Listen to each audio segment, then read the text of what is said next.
Assalamualaikum warahmatullahi wabarakatuh. Alhamdulillahilladzi hadana li hadza wa ma kunna linahtadiya laula an hadanallah. Asyhadu an la ilaha illallah wahdahu la syarika lah wa asyhadu anna Muhammadan abduhu wa rasuluhu la nabiyya ba'da. Allahumma shalli wa sallim wa barik ala Muhammad wa ala alihi wa sahbihi wa mawala la haula wa la quwwata illa billah. Shaimin shaimat rahimakumullah. Alhamdulillah.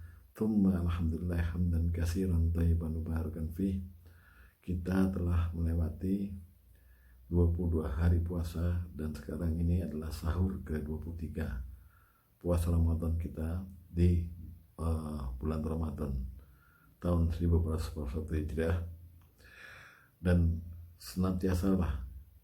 seharusnya kita tetap berdoa kepada Allah agar Allah berkenan menerima semua amal ibadah kita 22 hari yang lampau ya, dan Allah tetap memberikan kita kekuatan lahir dan batin, memberikan kita petunjuk, hidayahnya, pertolongannya, inayahnya, agar kita dapat menyelesaikan, menyempurnakan puasa ini dengan sebaik-baiknya sampai akhir bulan Ramadan sesuai dengan perintahnya, walitukmilul iddata walitukabbirullaha ala ma hadakum wa la'allakum tashkurun. Dan sempurnakanlah bilangan puasamu dan agungkanlah nama Allah yang telah memberikanmu petunjuk agar kamu senantiasa bersyukur kepadanya. Mudah-mudahan kita termasuk golongan orang-orang yang diberikan itu semua oleh Allah. Amin amin ya rabbal alamin.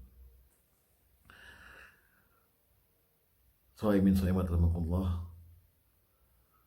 Sahabat Ibnu Abbas pernah ditanya oleh sahabat lainnya, ibadah apa yang paling baik? Sahabat Ibnu Abbas menjawab, ibadah yang paling baik adalah sholat.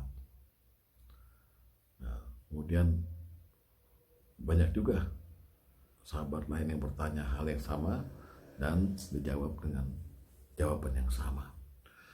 Lalu Sayyidina Ali ditanya dengan pertanyaan yang sama oleh sahabat lain, ibadah apa yang paling utama dan yang paling baik? Sayyidina Ali menjawabnya bukan jenis ibadahnya, tapi beliau menjawab ibadah yang paling baik adalah ibadah yang diterima oleh Allah Subhanahu wa taala.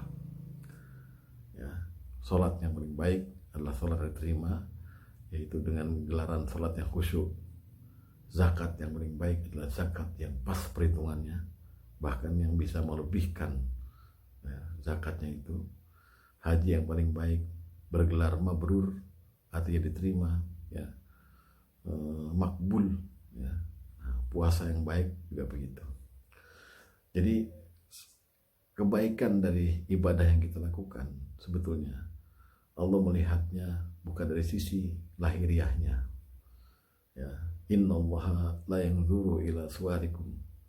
Allah Subhanahu wa taala, Allah Azza wa Jalla, ya, tidak melihat bentuk-bentuk tubuhmu, gerakan-gerakan zahirmu, ya. Itu dilihat tapi bukan yang utama gitu. Walakin yanzuru ila qulubikum, ya. Tapi Allah senantiasa melihat pada hatimu. Oleh sebab itu kita perbaiki kualitas puasa kita, sholat kita, haji kita, zakat kita menjadi berkualitas yang bakal diterima oleh Allah Subhanahu wa taala. Syariatnya dijalankan sesuai dengan contoh sunnah dari Rasulullah SAW, tapi hatinya ditata nyambung kepada Allah Subhanahu wa taala. Apabila sholat kita lalai, ma'al ghaflah, ya, lalai, maka kemungkinan besar sholat itu tidak akan diterima oleh Allah. Apabila zakat kita, ya, lalai, ya, tidak menjalankan atau menjalankan tapi perhitungannya tidak benar, maka zakat itu tidak diterima oleh Allah. Apabila haji kita sembarangan niatnya, ya, tidak menjalankan dengan syariat-syariatnya dan juga tidak khusyuk di dalam berhaji, maka dia termasuk haji yang mardud, tidak terima. Begitulah puasa. Puasa juga Allah tidak hanya melihat daripada kita menahan lapar dan haus saja, tapi lebih jauh dari itu. Puasa itu yang dilihat adalah hati orang yang berpuasa. Makanya tidak heran ketika ada hadis berkata bahwa man shoma ramadhana imanan wa ihtisaban, barang siapa yang berpuasa dengan hati yang penuh dengan iman, wahtisaban, dan hati yang penuh dengan pengawasan perhitungan atas diri sendiri, ya, setiap hari mengevaluasi diri, menghisap diri, apakah sudah betul apa yang dia lakukan gitu. Nah, barang siapa yang dua ini, ya, maka Allah ganjar dengan diampuni dosa-dosanya yang telah lalu. Artinya ternyata kualitas suatu ibadah itu ditentukan dari softwarenya, ya. Kalau hardwarenya memang kita menjalankan syariat, ya, yang diperintahkan, diwajibkan. Sholat kita mesti ruku, sholat kita mesti sujud, itu gerakan zahir.